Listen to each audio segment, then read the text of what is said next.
Indonesia akan suram jika yang terpilih kelak adalah seorang pembohong dan juga yang pernah dipecat oleh Pak Jokowi karena tidak becus bekerja. Pura-pura peduli adalah kebohongan Anies Baswedan di tengah pandemi dan penderitaan orang banyak. Ya Allah, saya ini siapa sih? Cuman Anies. Rasulullah SAW yang akhlak mulia, yang uswatun hasanah, itu saja dinyinyirin terus.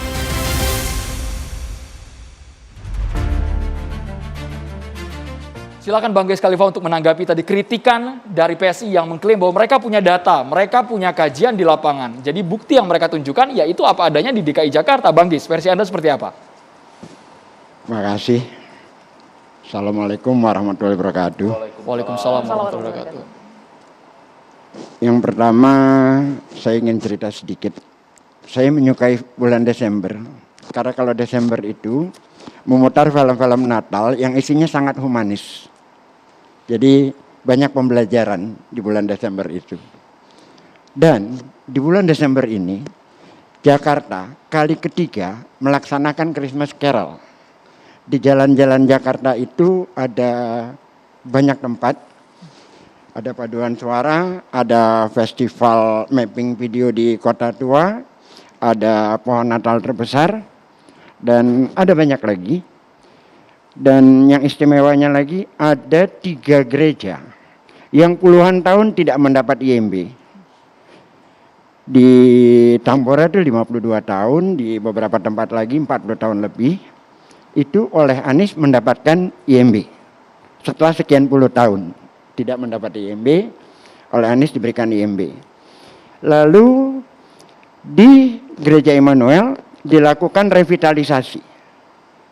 Dan di bulan Desember ini diresmikan revitalisasinya. Jadi apa-apa yang dikatakan oleh saudara Giring itu yang berbohong dia atau Anies. Kalau melihat semacam itu. Ini maksud Anda diksi intoleran yang sempat disebut itu? Iya, diksi intoleran. Yang kedua saya ingin memberikan fakta. Tentang dari 2018, kan nanti katanya dikatakan bahwa menjelang dia habis IMB dikeluarkan. Ini datanya, data Dikmental.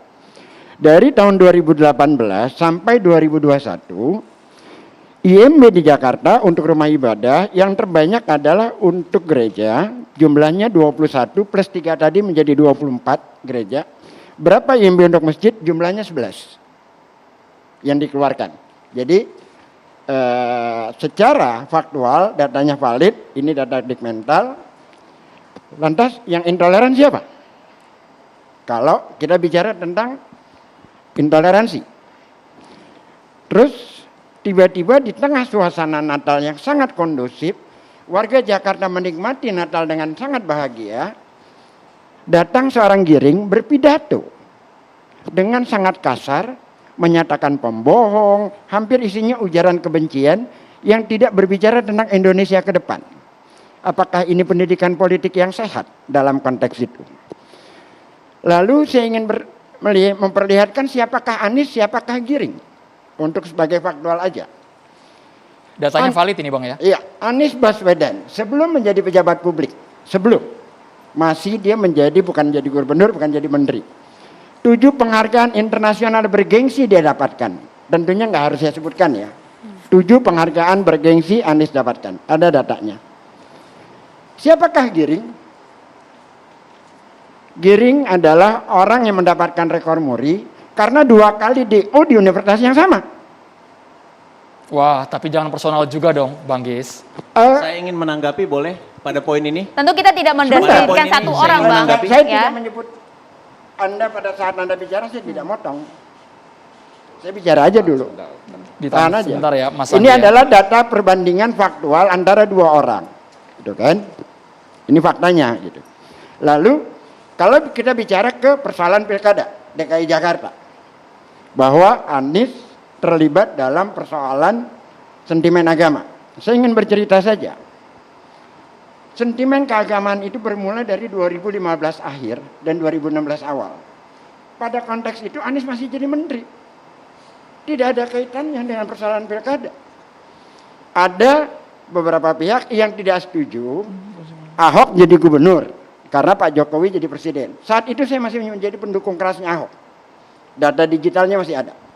Saya berhenti menjadi pendukungnya dia setelah dia menyatakan seorang perempuan ibu maling. Itu saya berhenti sudah di situ. Tapi sebelumnya saya adalah pendukung kerasnya beliau. Lalu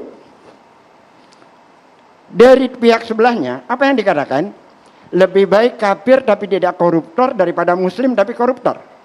Ada jejak digitalnya. Lantas ada lagi pernyataan kami muslim, kami dukung Ahok. Jadi siapa yang membawa persoalan-persoalan agama dalam konteks itu? Nah, saya kasih bukti tentang bagaimana Anies tidak terlibat.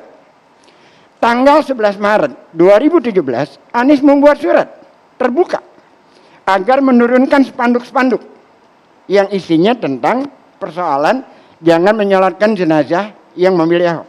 Anies menyolat, kalau ada yang melakukan itu, saya akan datang, saya akan sholatkan. Ada isi suratnya, jelas di sini, terbuka dan bisa dibaca, jejak digitalnya jelas.